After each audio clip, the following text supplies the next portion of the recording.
Part 19 روح میں شامل ہے، فقط نس نس میں نہیں۔ وہ ایک شخص میری دسترس میں نہیں، حال یہی ہے کہ بھول جاؤں اسے، اور ایک یہی بات میرے بس میں نہیں۔ شہروز پیچھے چند دن سے اپنے فلیٹ میں ہی رہ رہا تھا۔ اس دن کاظمہ کے نکاح کے بعد سے وہ گاؤں واپس نہیں گیا تھا۔ وہ نہیں چاہتا تھا کہ کوئی اسے ٹوٹے بکھرے حال میں دیکھے۔ وہ خود کو وقت دے رہا تھا، اسے بولنے کی کوشش کر رہا تھا جو ناممکن ہی لگ رہا تھا۔ ایک بار دل میں کوئی بس جائے تو کہاں آسانی سے وہ دل سے نکلتا ہے۔ شہروز بھی کوشش کر رہا تھا کاظمہ کو بولنے کی، خود کو سمجھا رہا تھا کہ وہ کسی اور کی ہو گئی ہے، وہ اس کا نصیب نہیں تھا، لیکن کہنے سے زیادہ کرنا مشکل لگ رہا تھا۔ رحیم چودھری نے فون کر کے اسے زوہا کے نکاح کا بھی بتایا تھا، لیکن اس نے اف تک نہیں کہا تھا۔ اسے کوئی فکر نہیں تھی کہ جس کو اس کے نام سے منسوب کرنا چاہتا تھا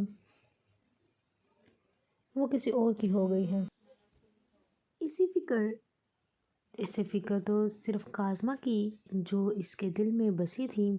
وہ پریشان تھا تو سائم کی طرف سے کہ وہ کیا سلوک کرتا ہوگا اس کے ساتھ۔ وہ ایک بار اس سے ملنا چاہتا تھا، لیکن یہ بھی جانتا تھا کہ یہ مشکل کام ہے۔ سائم نے اس کے گھر والوں سے بات نہیں کرنے دی تھی۔ اسے کیسے ملنے دے گا؟ اسے احتشام کے فیصلے پر غصہ آ رہا تھا، لیکن وہ یہ بھی بے بس تھا۔ یہ سب کچھ سوچتے ایک تلخ مسکراہٹ نے اس کے ہونٹوں کا احاطہ کیا تھا۔ نظریں آسمان پر اپنے وتاب سے چمکتے چاند پر ٹکائے وہ مسلسل کاظمہ کو سوچ رہا تھا۔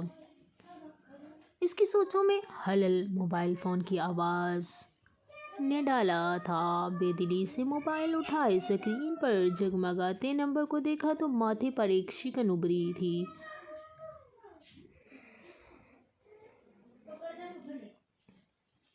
شہروز چودھری اسپیکنگ۔ اس کی سرد سپاٹ آواز سن کر روائکا کی فون پر گرفت سخت ہوئی تھی۔ لبوں کو تر کرتے بولنے شروع کیا تھا، مجھے آپ کی مدد چاہیے۔ روائکا نے اپنے لہجے کو مضبوط بنائے بولا تھا۔ نسوائی آواز سن کر شہروز نے پریشانی سے فون کا کان سے ہٹا اسکرین کو دیکھا تھا، جہاں موجود نمبر اس کے موبائل میں محفوظ نہ تھا۔ کیسی مدد چاہیے؟ سر جھٹکا کر مدعے پہ آیا تو روائکا نے حیران کن نظروں سے فون کو دیکھا۔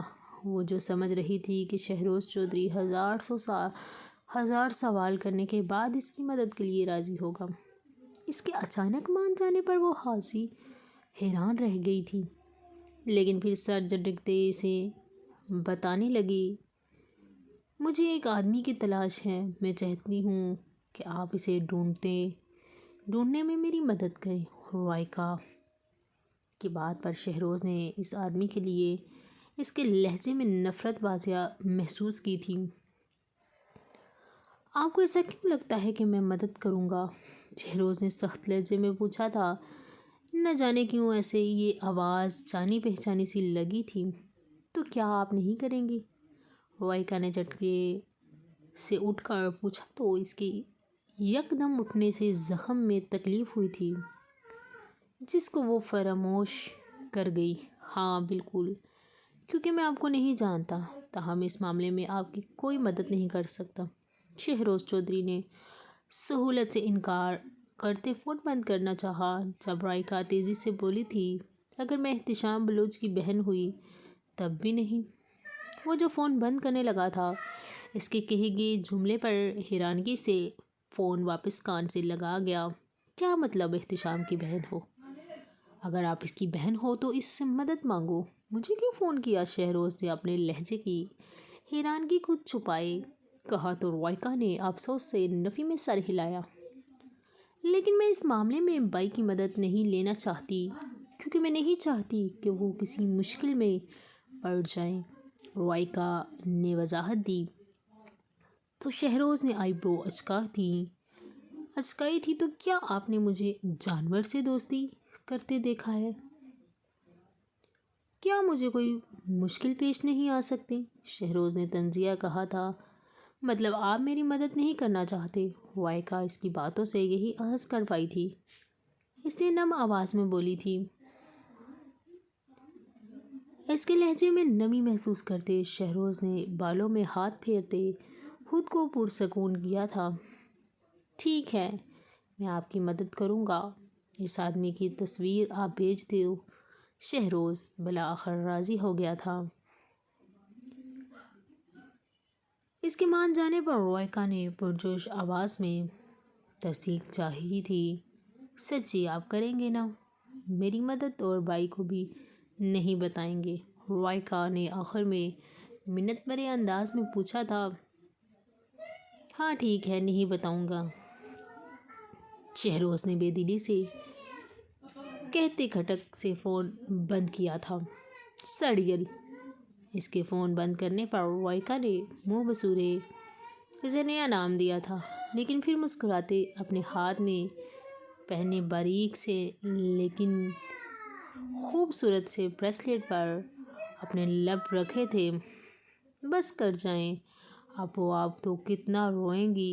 روشنا کے مسلسل رونے سے تنگ آتے زوہا نے جھنجھلا کر کہا۔ وہ کب سے اسے چپ کرانے کی کوشش کر رہی تھی، لیکن روشنا کے آنسو تھمنے کا نام نہیں لے رہے تھے۔ زوہا کو تو یہ فکر ستائے جا رہی تھی کہ اگر کسی نے اسے اتنا روتے ہوئے دیکھ لیا تو وہ کیا جواب دے گی۔ زوہا، آپ اپنے کمرے میں چلی جائیں، روشنا نے منہ موڑے خفگی سے کہا۔ ٹھیک ہے، چلی جاؤں گی، لیکن آپ رونا تو بند کریں، زوہا نے ڈھائی سے کہا تو روشنا نے آنکھیں دکھائی تھیں، جس کو خاطر میں لائے بنا زوہا نے اسے بیڈ پر بٹھاتے پانی کا گلاس اس کے ہاتھ میں تھمایا تھا، جس کو روشنا نے تھامے ایک گھونٹ پیتے واپس رکھ دیا۔ جی تو اب بتائیں، ایسی بھی کیا بات ہوئی آپ کے اور بائی کے بیچ کہ آپ اتنا پریشان ہو گئی ہیں؟ زوہا نے تحمل سے پوچھا۔ اس کا سوال سن کر روشنا کی ایک بار پھر سے آنکھ نم ہوئی۔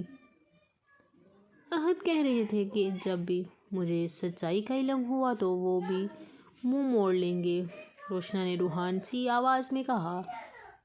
کیسی سچائی؟ زوہا نے اچھلبے سے اسے تکتے پوچھا تو روشنا نے یونی والا سارا واقعہ اسے سنا دیا تھا، جس کو سن کر زوہا نے خشمگین نگاہوں سے روشنا کو دیکھا تھا۔ آپو، ساری سچائی تو آپ کے سامنے ہے، آپ کیوں خود کو اور بائی کو تکلیف دے رہی ہیں؟ اس سارے واقعہ میں بائی کو کہیں کوئی قصور نہیں ہے۔ زوہا، آپ بھی اپنے بائی کی طرف داری ہی کر رہی ہیں، فریال بھی مجھے غلط کہہ رہی ہے، سب صحیح ہیں اور میں غلط؟ ایسا نہیں ہے، میں نے خود دیکھا تھا، عہد کو اپنے چہرے پر جھکتے ہوئے روشنا غصے سے بولی۔ جی آپو، کیوں کر؟ آپ غلط ہیں، اس لیے آپ کو غلط کہوں گی۔ آپ نے صرف اتنا دیکھا کہ وہ آپ کے قریب کھڑے ہوئے تھے، لیکن کیا آپ نے یہ محسوس کیا کہ کپڑوں کی حالت بھی بائی نے کی ہے؟ کیا آپ کو اپنے کپڑوں سے بائی کی پرفیوم کی خوشبو نہیں آئی ہوگی؟ روشنا آپو، میں یقین سے کہہ سکتی ہوں میرا بھائی مرنے کو ترجیح دے گا، لیکن یہ گری ہوئی حرکت کبھی نہیں کرے گا، وہ بھی اس لڑکی کے ساتھ جسے وہ محبت کرتے ہوں۔ آپ نے ان کے ساتھ 3 سال گزارے ہیں، کیا ان 3 سالوں میں انہوں نے ایسی کوئی حرکت کی جس وجہ سے آپ فوراً مان جائیں کہ بھائی ایسا کر سکتے ہیں؟ روشنا آپو، کسی رشتے میں محبت کم ہو نا تب بھی وہ رشتہ چل جاتا ہے، لیکن جس رشتے میں عزت اور اعتبار نہ ہو وہ ٹوٹ جاتا ہے۔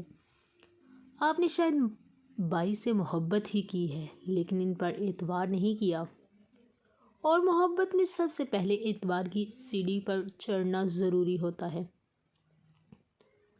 جب تک آپ پہلی سیڑھی پر نہ چڑھ جائیں اوپر نہیں جا سکتے، پھر آپ کیسے بنا اعتبار کی سیڑھی پر کھڑے ہوئے محبت تک پہنچیں گی، زہرا سخت لہجے میں کہتی احتشام کا موبائل لیے کمرے سے نکل گئی، لیکن زہرا اب تک اس کی باتوں کے زیر اثر تھی۔ اگر یہ سب کچھ جھوٹ ہوا اور راحت بے قصور ہوئے تو میں کیا کروں گی؟ سر ہاتھوں میں تھامے روشنا بے بسی کی آخری مراحل پر تھی۔ اسے سمجھ نہیں آ رہا تھا کہ وہ کیا کرے۔ حقیقت واضح تھی، لیکن روشنا جان بوجھ کر نظر انداز کرتی سچ کی تلاش میں تھی۔ زہرا نے کمرے میں آتے ایک طائرانہ نظر چاروں طرف دوڑائی تھی۔ احتشام کو کمرے میں نہ پا کر اس نے سکون کا سانس لیا۔ اس کو فون ٹیبل پر رکھتے بیک گراؤنڈ سے ٹیک لگائے بیٹھ گئی تھی۔ روشنا بلوچ پر بہت غصہ آ رہا تھا، جس کو اس نے بامشکل کنٹرول کیا تھا۔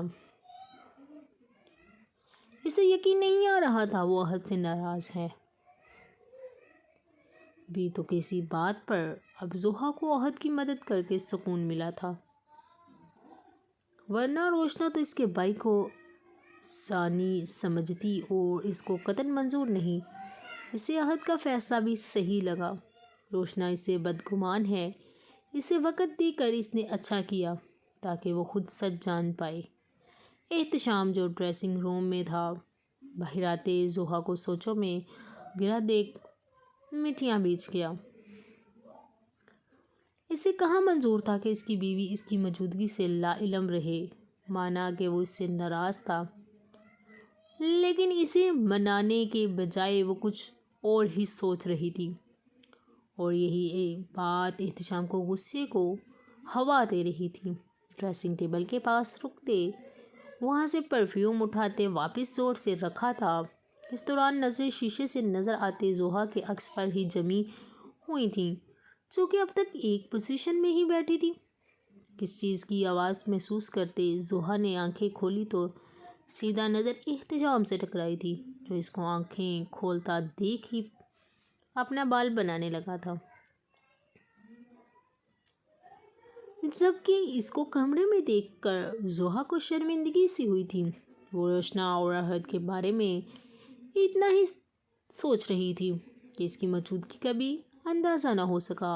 احتشام ایک بھرپور نظر اس کے سراپے پر ڈالتے روم کی لائٹ بند کرتا بیڈ پر لیٹ گیا تھا۔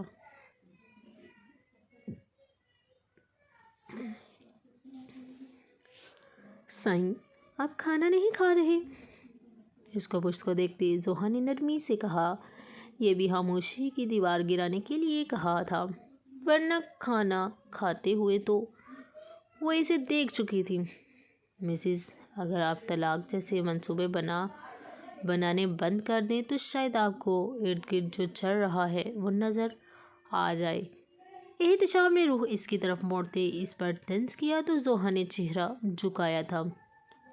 میں منصوبے نہیں بنا رہی تھی، معصومیت سی ہلکی سی آواز میں منمنائی تو احتشام کو ٹوٹ کر اس پر پیار آیا تھا، لیکن اپنے جذبات کو تھپک کر سلاتے سرد آواز میں بولا تھا، لائٹ بند کرو، مجھے سونا ہے، اور اگر تمہارے ابھی بھی کچھ سوچنا باقی رہ گیا ہو تو دوسرے روم میں چلی جاؤ۔ اس کے گلابی چہرے پر نظریں ٹکائے بولتا دوبارہ رخ موڑ گیا تھا۔ زہرا نے حفقی سے اس کی پشت کو دیکھا تھا، پھر لیمپ بند کرتے خود بھی لیٹ گئی تھی۔ انکل کون ہے وہ لڑکی جس کے لیے سائم نے آپ کو بھی جواب دے دیا؟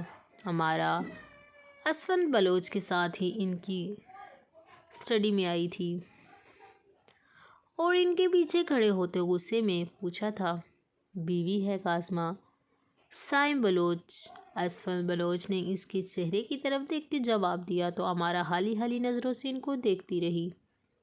یہ کیا بکواس ہے؟ وہ شادی کر چکا ہے اور آپ نے اسے منع بھی نہیں کیا، اور سائم کیسے شادی کر سکتا ہے؟ اس کی حقیقت جاننے کے بعد بھی وہ لڑکی اس سے شادی کے لیے تیار ہو گئی۔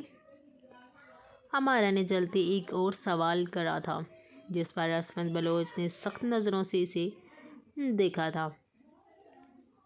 پہلی بات لڑکی، تم اپنی آواز نیچی رکھو، اور میں تمہیں جواب دینے کا پابند نہیں ہوں، لیکن مجھے نہیں لگتا کہ سائم نے اسے اپنے بارے میں کچھ بتایا ہوگا، اور یہ شادی عام شادی کی طرح نہیں ہوتی، بلکہ سائم اسے بدلے کے لیے لایا تھا، لیکن اب پتہ نہیں اس کے دماغ میں کیا چل رہا ہے۔ اسود بلوچ متفرق انداز میں بولتے ریلیکسنگ چیئر پر بیٹھے تھے۔ کیا مطلب وہ لڑکی خون بہا میں آئی ہے؟ ہمارا ان کی بات سے یہی سمجھ پائی تھی۔ نہیں، وہ خون بہا میں نہیں آئی، زوہا نے اس کے بھائی احتشام بلوچ سے شادی کی ہے، جس کے بدلے سائم نے اسے نکاح کیا ہے۔ عصمت بلوچ نے آنکھیں موندے اسے بتایا تو سائم کے اندازہ سے تو کہیں ظاہر نہیں ہو رہا اس نے بدلے کے لیے شادی کی ہے۔ ہمارا نے پریشانی سے کہا، جس روز آئی تھی اس روز تو ملازمہ کے کپڑے دیے تھے، ساتھ حویلی کے کام کرنے کو کہا تھا، لیکن اب پتہ نہیں کیا ہوا ہے اسے، اور رہتی کہاں ہے۔ میں نے دوبارہ اسے سائم کے کمرے میں ہی دیکھا ہے، ہمارا نفرت آمیزہ لہجے میں بولی۔ سرونٹ کوارٹر میں اسد بلوچ نے آنکھیں کھولی اسے جواب دیا۔ ان کے جواب پر ہمارا کے لبوں پر ایک جاندار مسکراہٹ آئی تھی۔ ہاں، باقی کا کام کر لوں گی، ہمارا نے ایک ادا سے کہا تو عصمت بلوچ نے دوبارہ سکون سے آنکھیں موندی تھیں۔ ہمارا شطرانہ مسکراہٹ ہونٹوں پر سجائے باہر نکل گئی تھی۔ احد بھائی، آپ یہاں کیوں بیٹھے ہیں؟ کاظمہ جو کوارٹر کی طرف جا رہی تھی، احد کو اکیلا بیٹھے دیکھا تو اس کے پاس آ گئی تھی۔ احد نے ایک آواز پر سر اٹھاتے اس کو ساتھ پڑی کرسی پر بیٹھنے کا اشارہ کیا، جس پر کاظمہ فوراً بیٹھ گئی تھی۔ کیا ہوا آپ کو؟ آپ اداس لگ رہے ہیں، کاظمہ نے احد کے چہرے کو تکتے کہا تو احد نے اثبات میں سر ہلایا تھا۔ جی بالکل، میں اداس ہی نہیں، تکلیف میں بھی ہوں، اور تکلیف بھی اس شخص کی طرف سے آئی جس پر میں نے سب سے زیادہ یقین کیا، لیکن اب جس مقام پر میں آیا ہوں نا، وہ میرا یقین نہیں کر رہی، جانتی ہو اسے لگتا ہے میں ہوش پرست انسان ہوں۔ اس نے پل میں میری محبت کی نفی کر دی۔ اس نے واضح الفاظ میں کہہ دیا کہ اسے مجھ پر یقین نہیں، اس کو خود پر یقین ہے کہ جو کچھ بھی ہوا وہ میں نے کیا ہے۔ احد نے بے بسی سے اسے بتایا۔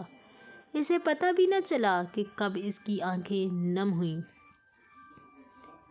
کاظمہ غور سے اس کی آنکھوں کو دیکھ رہی تھی، جہاں درد ہلگورے لے رہا تھا، جہاں یقین ٹوٹنے کی کرچیاں نظر آ رہی تھیں۔ لیکن یہ معاملہ ایک لڑکی کا تھا جو اسے ہوش پرست سمجھ رہی تھی۔ اگر آپ کو برا نہ لگا تو کیا آپ مجھے شروع سے سب کچھ بتا سکتے ہو سکتا ہے میں کچھ مدد کر سکوں، لیکن اگر مدد نہ بھی کر سکی نہ تو آپ کا غم ضرور ہلکا ہو جائے گا، کاظمہ نے مسکراتے سے آفر کی۔ احد نے کچھ دیر اس کے معصوم چہرے کو دیکھتے، والوں کے ساتھ ہے، اور جب رب ساتھ ہے تو اس سے زیادہ خوشی اور حوصلے کی بات تمہارے لیے کیا ہو سکتی ہے؟ سورۃ الطٰہٰ میں اللہ پاک نے فرمایا ہے، ڈرو مت، بے شک میں تمہارے ساتھ ہوں، ہر بات سنو اور دیکھ رہا ہوں، صبر کر لو، یہ سوچ کر کہ جو کچھ ہو رہا ہے اس میں اللہ کی مصلحت اور تمہارے لیے بہتری ہے۔ اپنی قسمت کو اللہ پر چھوڑ دو، یہ سوچ کر نہیں کہ وہ سب بہتر کرے گا، بلکہ یہ سوچ کر کہ اس سے بہتر کوئی کر ہی نہیں سکتا۔ دعاؤں سے نصیب بدل جاتے ہیں، پر صرف ان کے جو دعاؤں پر یقین رکھتے ہیں، اس لیے آپ دعا کریں، اللہ سے سب کچھ ٹھیک ہو جائے گا۔ احد نے مسکراتے ہاں میں سر ہلایا۔ تو ویسے تمہیں پتہ ہے تم بہت پیاری باتیں کرتی ہو اور تم صحیح کہا تھا مدد نہ کر سکی تو میرا درد کم ضرور کر دو گی، اور تمہارے لفظوں سے واقعہ ہی میری مدد ہو گئی ہے۔ کاظمہ مسکرائی تھی اس کی بات پر، اور یہ مسکراہٹ سائم کو زہر سے بھی زیادہ بری لگی تھی۔ وہ جو ابھی ہی حویلی میں داخل ہوا تھا، کاظمہ اور راحت کو باتیں کرتے دیکھ پتہ نہیں کیوں لیکن اسے شدید جلن ہوئی تھی، اور رہی صحیح کسر اس کی مسکراہٹ نے پوری کر دی تھی۔ مضبوط قدم اٹھاتے اس کی کرسی کے پاس رکا تھا۔ احد اور کاظمہ نے چونکتے اسے دیکھا تھا۔ جب اس کو غصے میں دیکھ احد حیران ہوا تھا، لیکن اس کو مسلسل خود کو تکتا پا کر وہ پرسکون سا مسکرایا۔ تم یہاں کیا کر رہی ہو؟ اس کے دل جلانے والی مسکراہٹ کو یکسر نظر انداز کرتا کاظمہ سے مخاطب ہوا۔ میں بھائی سے باتیں کر رہی تھی، کاظمہ نے پرجوش ہو کر بتایا۔ خوش تو تم ایسے ہو رہی ہو جیسے بہت بڑا معرکہ سر کر لیا ہو۔ سائم نے اس کے مسکراتے چہرے کی طرف دیکھتے طنزیہ کہا تھا، تو کاظمہ کے ہونٹوں فوراً سکڑے تھے۔ احد ایک نظر اسے دیکھ کر اٹھ کر چلا گیا تھا۔ اسے سائم کا اندازہ برا لگا تھا، لیکن کہنا بیکار تھا۔ کاظمہ بھی اٹھ کر جا رہی تھی جب سائم نے اس کا ہاتھ پکڑ کر اپنی گرفت میں لیا تھا۔ کاظمہ نے ہفکی سے اسے تکا تھا۔ سائم نے اپنی گرفت نرم کرنے کی بجائے سخت کی تھی۔ تکلیف سے کاظمہ کی آنکھوں میں آنسو آ گئے تھے۔ میرے بھائی کے ساتھ تو تم ہنس ہنس کر باتیں کر رہی تھی، اور میرے ہاتھ لگاتے ہی تمہاری آنکھوں میں آنسو کا سیلاب امڑ گیا۔ سائم نے اس کی آنسو کو دیکھتے ایک تاحت بھرے انداز میں کہا۔ اس کی کہی گئی بات پر کاظمہ کا دل چاہا پھوٹ پھوٹ کر روئے، لیکن وہ اس شخص کے سامنے کمزور نہیں بننا چاہتی تھی، اس لیے اپنے